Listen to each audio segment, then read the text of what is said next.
I'm Pat Ensor. I live 233 St. Mark Way in Carrollton Village. I've lived there 7 years. Came to Westminster to attend Western Maryland College before McDaniel. Oh, and where were you from? I was from Washington, D.C. So I came up here. The war was on. My dad was an Army colonel, so they wanted me close to home. So I came here, never been in the country. Yeah, I bet it was a little Never different. been in Westminster, and at that point it was such a little town. The highlight of memories is that the sidewalks in Westminster were made of cobblestone, and we walked in high heels from the campus of Western Maryland to the Methodist Church, which is at the very far end of Main Street. I can't imagine kids walking that far to go to church, a dedicated group. And then we'd walk home, and we'd always stop and get some breakfast of some sort on the way back. There were 2 or 3 little restaurants, and we would stop there on Sunday morning on the way back up to the campus. But it was a little town. It had one 10-cent store, which is where Johansson's restaurant is now. Wooden floors, metal ceilings. If you go in there now, it looks exactly the same. They have not changed it. And with the train going by every time you try to say something to somebody else. Right, right. On campus then were primarily children of Maryland heritage. There were very few people from out of state. They were all pretty much Baltimore. That's where they were from. And they asked us the very first night on campus if we would divide ourselves according to where we belonged, where we lived. And so they mentioned something about the Eastern Shore. Well, I was raised in New England, so as far as I'm concerned, Maryland is on the Eastern Shore. So I paraded over to the corner of the Eastern Shore, and they said, "Where are you from?" When I got in the corner, and I said, "Washington, D.C." "Well, what are you doing in the Eastern Shore group?" I said, "Well, as far as I'm concerned, this is part of the Eastern Shore of this country." "No, you don't belong here." And there were only perhaps 5 from Washington, D.C. Right. And the bulk of them were from Eastern Shore. There were, and then Baltimore City. And the surrounding were day hops, people coming in and attending classes, but not living in a dormitory. So I got to know my history of Maryland from all the people that I roomed with or lived near or whatever. They all had stories to tell. And so what kind of activities were there for you in town besides The only reason little- we went in town was either to eat. We went to a place called Margaret and Earl's, which is the corner just below the big entranceway in the archway. The archway has been moved several times. It says, "Welcome to Western Maryland," or McDaniel, whatever it says. And there was a little tiny place. We'd go down there and have Cokes and hamburgers. When the meal on the campus was terrible, we would go down there. We went down to go shopping at a department store called Mather's, which was the only department store, the only 5 and 10. Or we would go to the movies, which is still located on the right-hand side of Main Street as you proceed down Main Street from the campus. There was very little beyond the railroad tracks. I mean, the stores were there, but nothing that the students were interested in. So I can't remember ever, except to go to church, going up the other side. Right. There was a big Catholic church on the right-hand side, and then in later years, with Cocky's Tavern, what used to be a rooming house. But that was not of any interest to us in the student body. Right. But there were no men on campus. It was an era of everybody being in service, so there were very few. There were some boys that were in the theological seminary. The seminary was located on the far side of the campus as you go in the entranceway. And those are the only, and they of course didn't have to go in service because they were studying for the ministry. So they were very popular. Yeah, I bet they were. That many And they men. were the ones who weren't supposed to be, right? What about the teachers then? Were they all women? at the Not time? at all, not at all. We had mostly male faculty. We had some males that were coming from Europe. One even taught economics. I look back and wonder what he knew about American economics. But we quickly realized, some of us, two of us, that there had to be something more interesting in our sophomore year when veterans came back. And they were all in one classroom. So my friend and I began to wonder, what are they taking that we should be taking? I'm taking Sociology 101 and bored to death. And so went to the counselors and found out that no girls would sign up for the courses that they'd signed up for. You have 6 weeks to change your mind. So we switched our majors to economics. Oh. And we took personnel administration. We took all kinds of what later, in my later professional life, turned out to be great. I mean, personnel administration is pretty much what I was into, and something called public relations, which they had not invented yet. Right. And then we took several economics courses. All of them were required. When I'm taking economics of transportation, I don't know, except that we did learn a lot. Part of our learning came because most of the veterans were 6, 7 years older than we were, and they had been stationed all over the world. I bet that They was had interesting. begun at Western Maryland, and their choice was to come back there. They could have gone to MIT, they could have gone to Ohio Wesleyan, whatever, but they chose to come back to Westminster. So from them, we did learn as 18-year-olds a great deal more than we would have if we continued on in Sociology 101. So for the next 3 years, I was an economics major. There were only 2 women Oh, wow. that took that, and I guess the motivating factor was to be challenged by these guys, because the rest of what I was taking seemed like I was bored. Right. So my father and mother said, if that's what you want to do, well, then I really had to work. But the courses that I took were all something that I used in later years. And did you stay in the area in Carroll County after college? No, we were married the day I graduated because I promised my parents that I would graduate. We were married in Little Baker Chapel, which is on the campus, and our reception was in McDaniel Lounge. 50 years later, we did a reenactment, and we had the same date on a Saturday, May 31st, and at 3 o'clock, we were once again in the chapel. My daughter in my wedding dress, my son in a tuxedo, grandchildren as flower girls. And so we kept that up, and I'm secretary to the class. We even had a 60th class reunion, which was unheard of. And people came back from all over the United States by this time. And we had 52 people. And we weren't sure how many existed at that point. So we've now been married 61 years. Oh, wow. I'm 82. My husband's a graduate of Western Maryland, and he's 88. And this is a fine place to live, even though you're not talking about lifestyles. For people of a certain age, the time comes when my husband is no longer going to be on an extended ladder. If I have anything to say about it, he would still be on an extended ladder on the roof. And I said, no, we got to do something about this.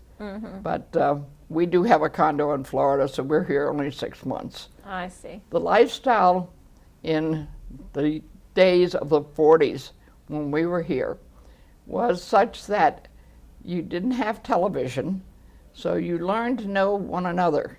You spent a great deal of time interfacing with classmates and people in the dormitory. Played a great deal of tennis. Our activities were any sport that was going, and the girls could participate. We did field hockey. We did not have lacrosse. They hadn't come into that yet. But it was a very active time in our lives, athletically. Right, right. Yeah. Well, that's great. Thank you so much for coming and sharing those memories with us. I didn't know whether they'd fit in with the history, but since I know Timmy at the Historical Society, who used to be here and that's how I knew her. I knew the kind of interviewing that they were looking for. Yeah. You know, the only way to get off campus, since most of your parents had gas rationing, was to wait at the top of the hill by the entrance that goes in by Alumni Hall and wait for a Greyhound bus. Oh, And it came once a day. And the students lined up to get on that. It took you to Baltimore. In Baltimore, the Greyhound station had changed to another bus to take you to Washington. That's how you got back home. wow, that was an all-day trip. There were no cars. None of the students had cars. Well, in the first place, they were hard to come by. In the second place, the gas was rationed for the first year or so that we were on campus. So that the choices of going shopping anywhere, there were no malls. They hadn't been invented yet.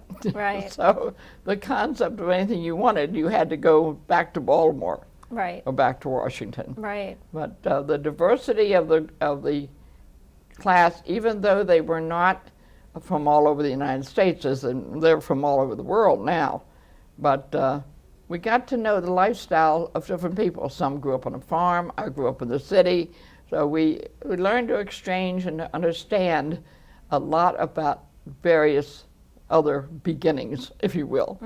Many of the people that were on campus had had sisters, brothers, fathers, mothers who had gone to Western Maryland. So that for someone who wasn't from the area at all, I was from New England, it was a whole new opening for me. I didn't know anything about, obviously I didn't know anything about Maryland. Right. I had an opportunity to learn. The class that I was with, that are now 82 years old, the women still meet twice a year for lunch. Oh, that's And great. there will be 22, 24, all of whom still drive, and meet for lunch at Snyder's restaurant over near Arbutus.